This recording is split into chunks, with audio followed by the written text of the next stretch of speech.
J'aime l'Éternel, car il entend ma voix.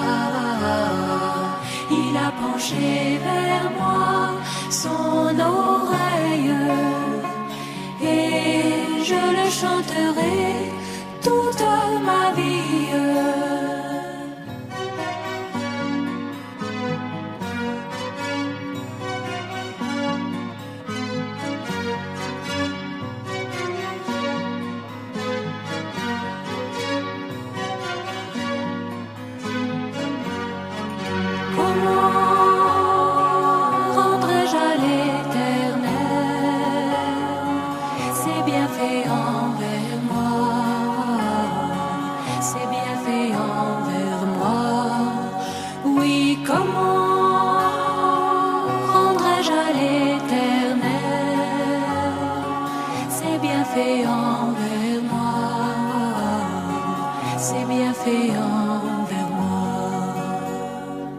Je veux aimer comme il a aimé, donner ma vie pour mes frères. Je veux marcher comme il a marché, vivre dans sa lumière. Je veux aimer comme il a aimé, donner ma vie pour mes frères. Je veux marcher comme il a marché, vivre dans sa lumière. J'aime l'Éternel, car il entend ma voix. Il a penché vers moi son oreille, et je le chanterai toute ma vie. Évangile de Jésus-Christ selon saint Luc, chapitre 1, versets 57 à 66.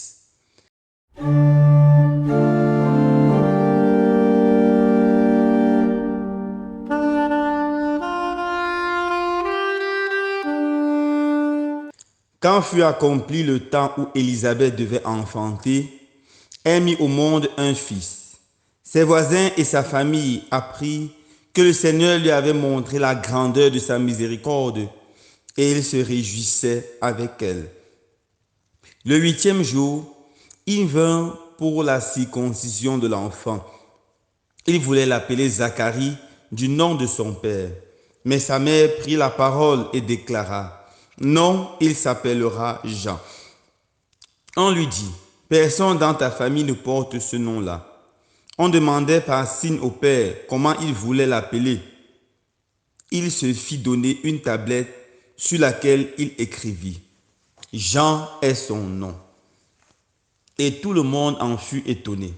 En l'instant même, sa bouche s'ouvrit, sa langue se délia, il parlait et bénissait Dieu.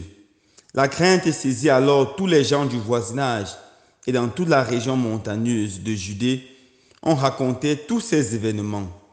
Tous ceux qui les apprenaient les conservaient dans leur cœur et disaient: que sera donc cet enfant? En effet, la main du Seigneur était avec lui. Acclamons la parole de Dieu. Louange à toi, Seigneur Jésus. Alléluia, Alléluia,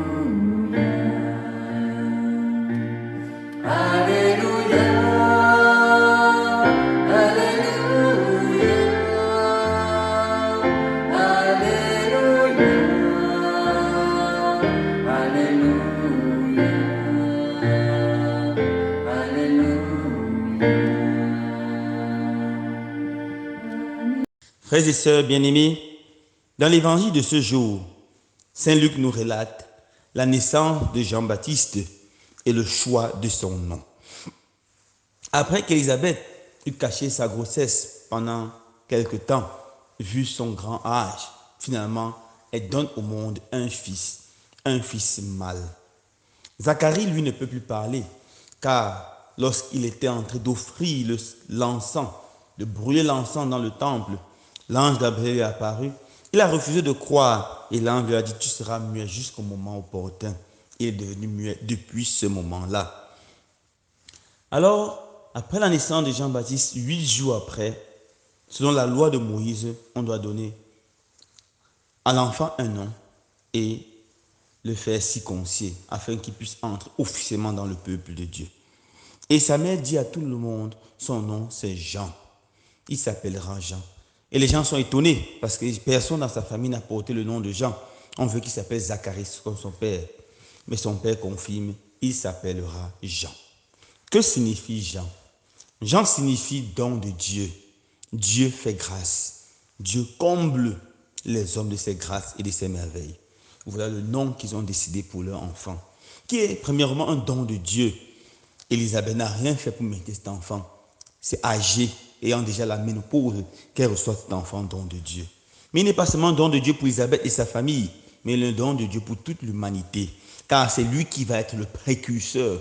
C'est lui qui va préparer les cœurs à accueillir le Messie. Et finalement, c'est celui qui va mourir martyr pour rendre gloire à la vérité. Jésus étant le chemin, la vérité et la vie. Jean est un don de Dieu. Mais Jean n'est pas le seul don de Dieu. En fait, si nous regardons bien, frères et sœurs bien-aimés, nous sommes également les dons de Dieu. Nous sommes tous des bénédictions. Tout homme est une histoire sacrée, car tout homme est créé à l'image de Dieu. Tout homme est le fruit de la grâce, de la bénédiction de Dieu. Alors, mes frères et sœurs bien-aimés, si nous arrêtons ici, on peut se poser deux questions. Quel genre de nom est-ce que nous choisissons pour les nôtres? Ça, c'est la première question. D'où l'importance de s'arrêter un peu et de regarder les noms. De plus en plus, beaucoup de personnes donnent les noms aux enfants en cherchant les noms de stars à la télévision, souvent sans aucune réflexion, sans aucun fondement moral ou spirituel. On choisit des noms et on donne aux enfants. Faisons attention. Souvent, le nom caractérise la personne. Dans l'Ancien Testament, lorsque Dieu voulait donner une grande mission à quelqu'un, souvent il donnait un autre nom. Par exemple, Abraham, il s'appelait Abraham. Et Dieu voulait que ce soit le père d'une multitude.